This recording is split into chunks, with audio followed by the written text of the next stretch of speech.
ایک دفعہ اللہ سے کہہ دے کہ اے اللہ مجھ سے جو جرم ہوا، اگر کسی نے زنا کیا ہے ایک دفعہ کہہ دے اے اللہ آئندہ نہیں کروں گا. اگر کسی نے شراب پی ہے ایک دفعہ کہہ دے کہ اے اللہ آئندہ نہیں پیوں گا. اگر کسی نے اپنے والدین کو ستایا ہے ایک دفعہ کہہ دے اے اللہ آئندہ نہیں ستاؤں گا. اگر کسی نے وراثت کھائی ہے ایک دفعہ کہہ دے اللہ حق واپس کروں گا، آئندہ کسی کا حق نہیں دباؤں گا.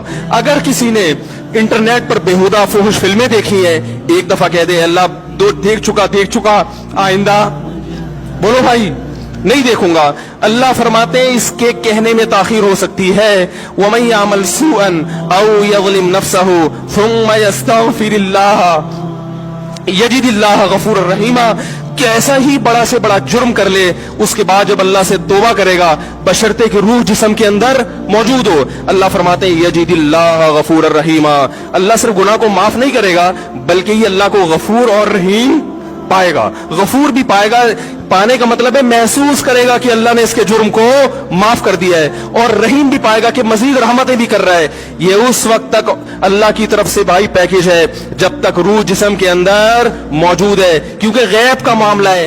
جب اس روح اور جسم کا رشتہ کمزور ہو گیا ایڑیاں رگڑتے رہو گے لیکن اللہ توبہ قبول کرنے کے لیے تیار نہیں ہوگا.